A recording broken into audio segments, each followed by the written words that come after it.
My sister sternly announced, "We no longer need you here.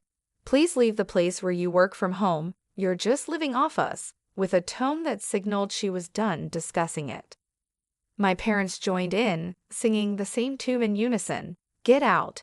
We're tired of you and your dog always being in the way." "If that's how you feel, I'll just do what I want," I replied, my mind already plotting my next steps. "Let me introduce myself. I'm Lisa, a 41-year-old single woman working as a freelance web designer. I can do my job from anywhere thanks to the internet and my home setup. I have my own space to work in, and I enjoy the freedom of managing my own time." Despite loving my job, my life was disrupted 5 years ago when my parents suddenly decided to visit me without notice. As soon as they walked into my house, they began to look around and soon started a conversation that hinted at major changes ahead. "This house is quite spacious, Lisa," my mother observed, looking around. "It almost seems like we could live here too." "And there's even a spare room," my father added. "It seems a waste for Lisa to live in such a big house all by herself." Without asking me, my parents had made up their minds in their typical manner. They seemed to think moving in with me was settled without even considering what I might want.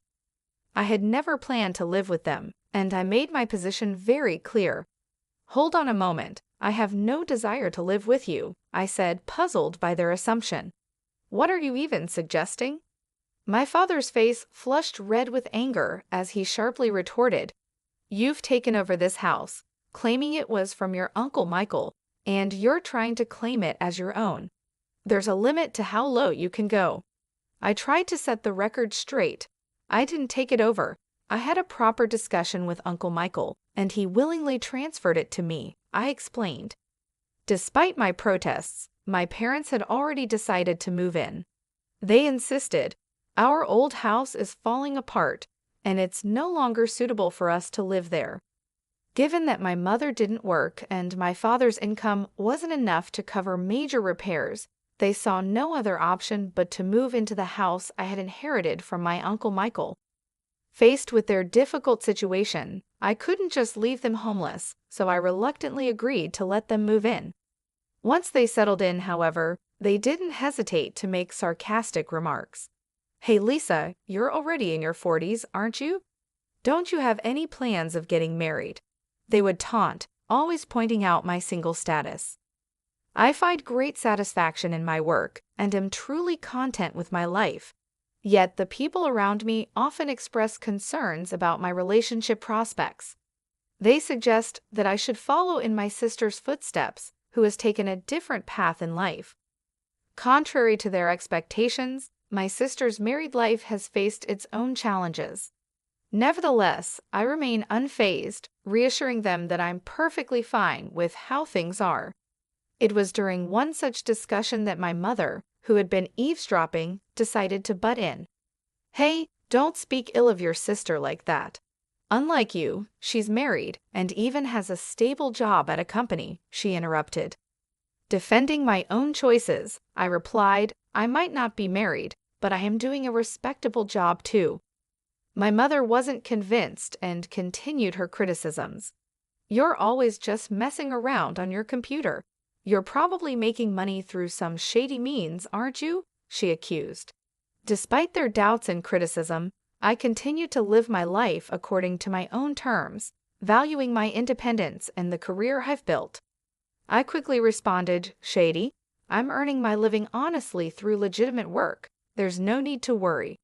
My mother was not pleased with my reply and scolded me sharply, "How dare you talk back to your mother? You really are the complete opposite of your sister."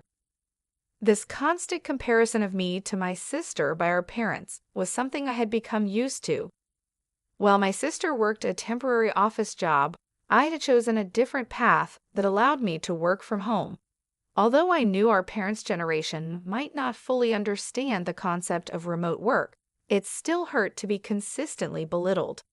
However, one day while I was preparing dinner instead of my perpetually idle parents, the doorbell rang unexpectedly.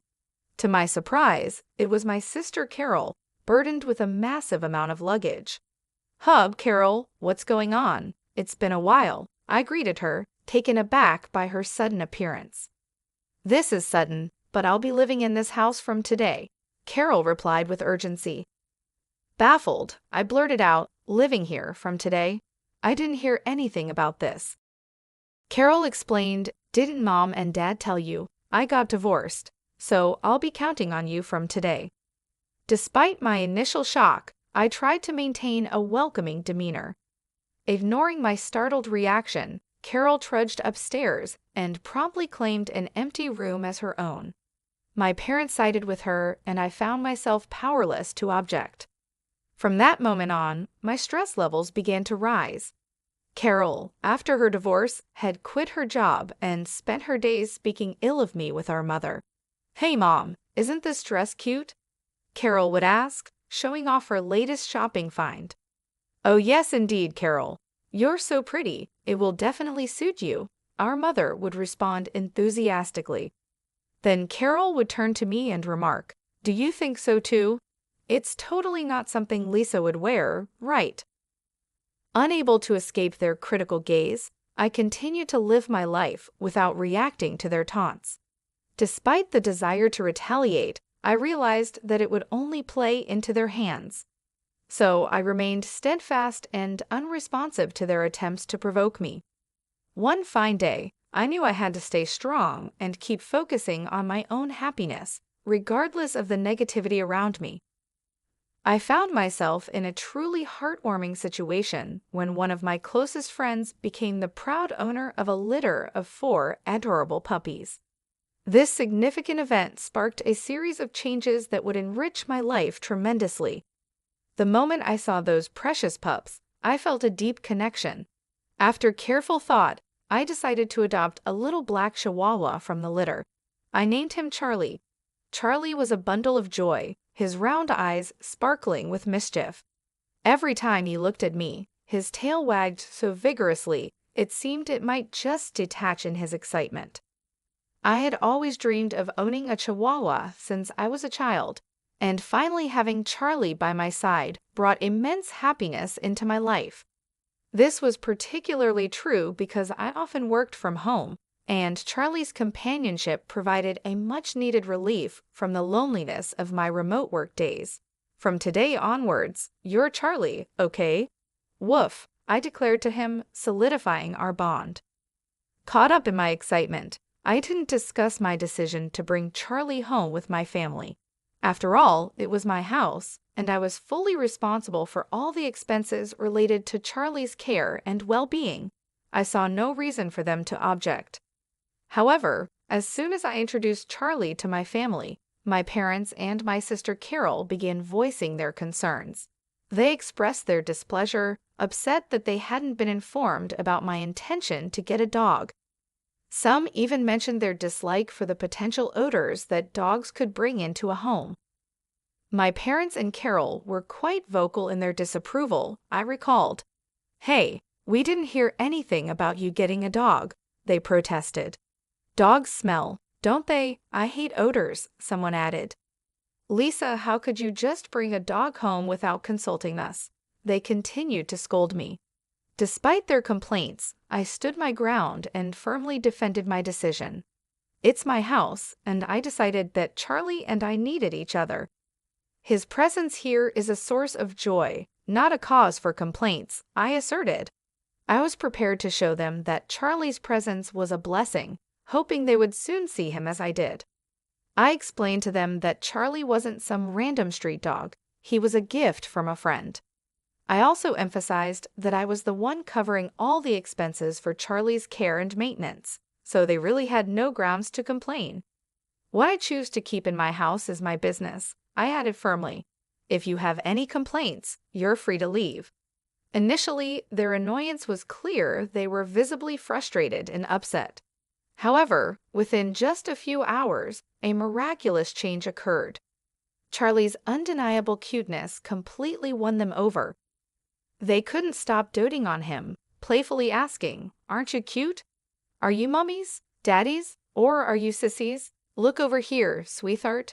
It was as though their frustration had just evaporated into thin air.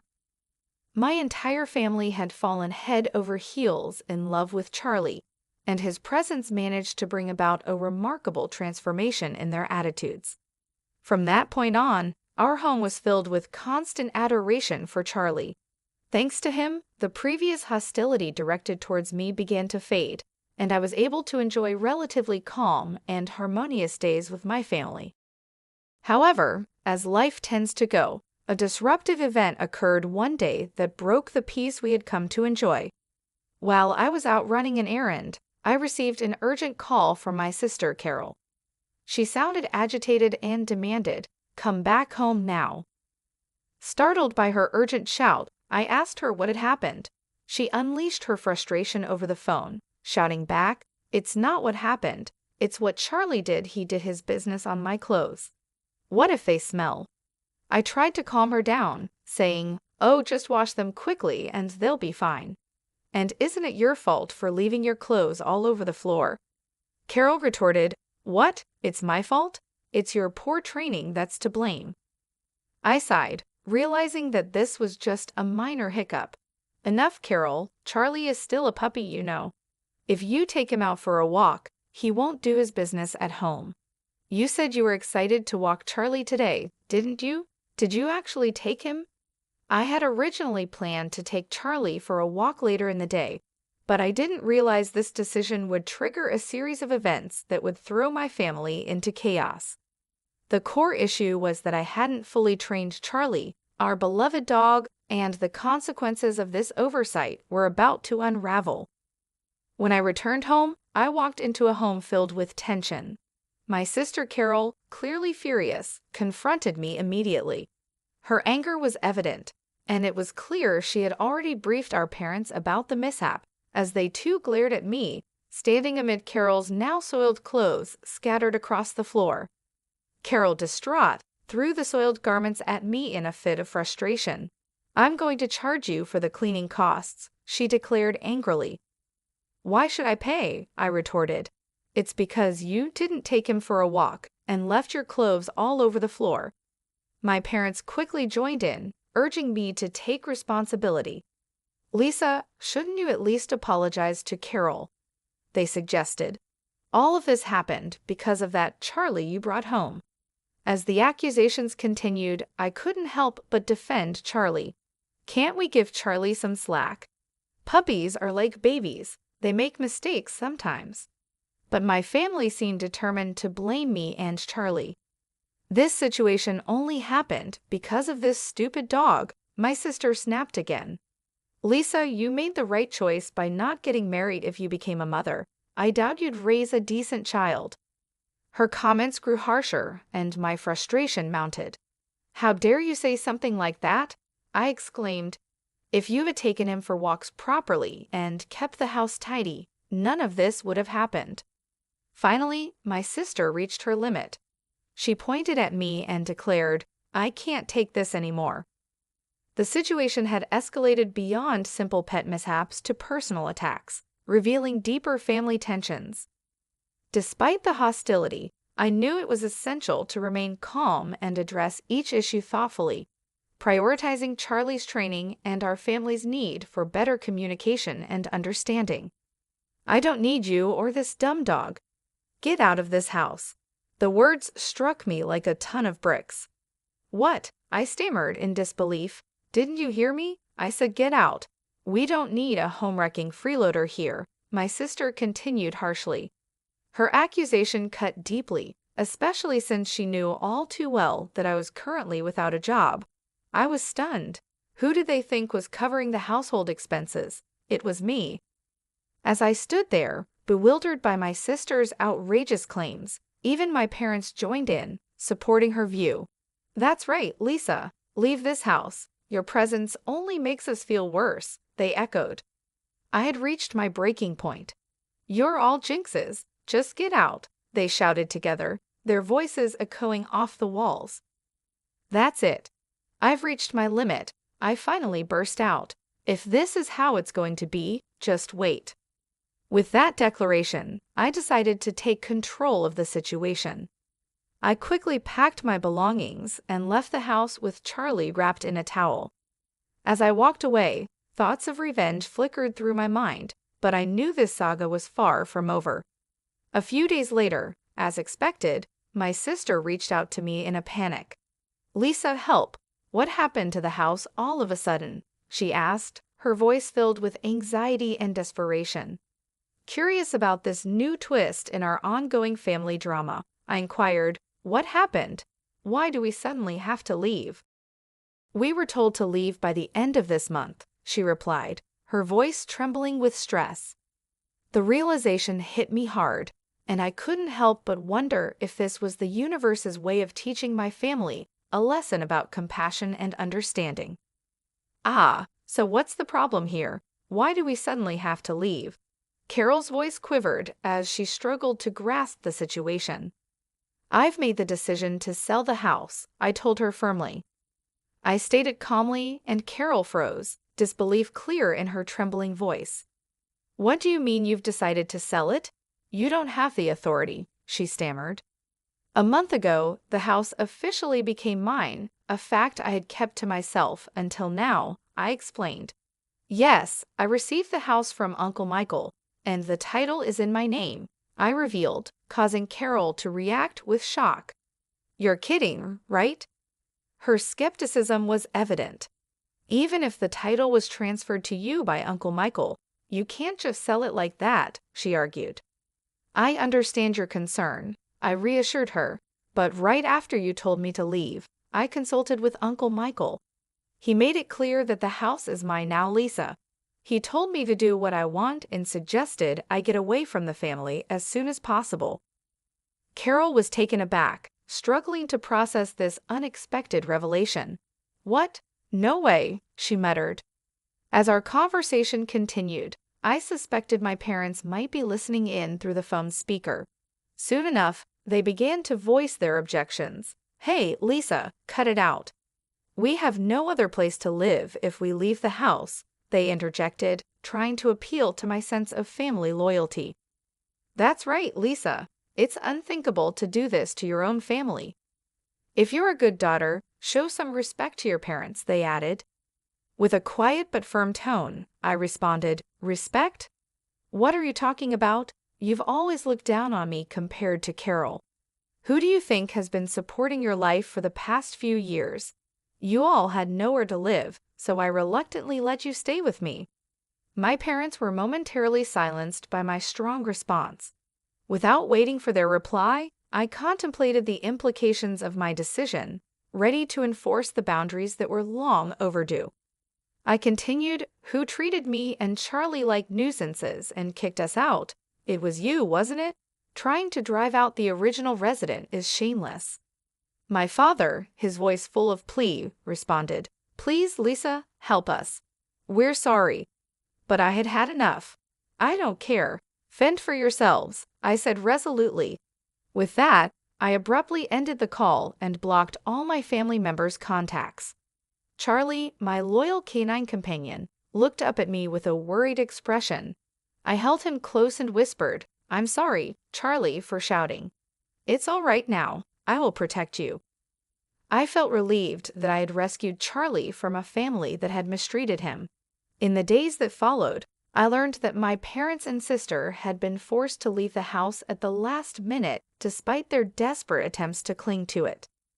My father's meager income and my unemployed mother and sister made it impossible for them to maintain a decent life. Rumors circulated that my sister was constantly pressured by my parents to find a job, and their family relationships deteriorated further each day.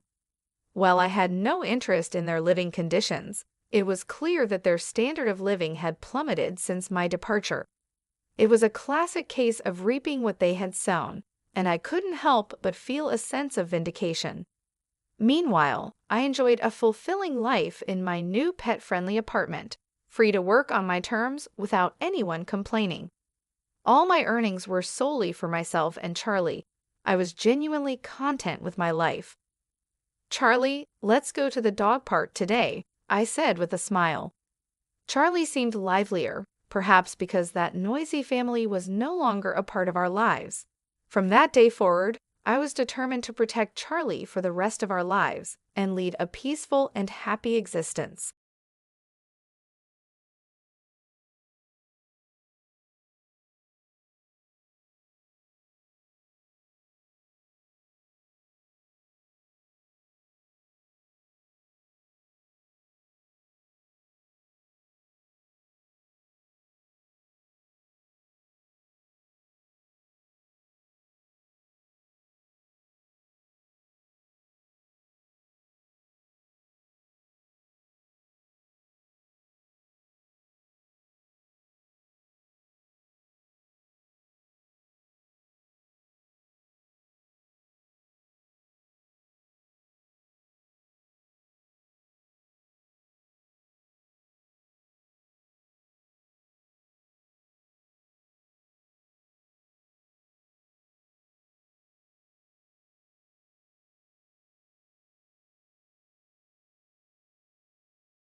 Sometimes I can no breathe when you look at me like that. I'm falling in. You don't even have to speak.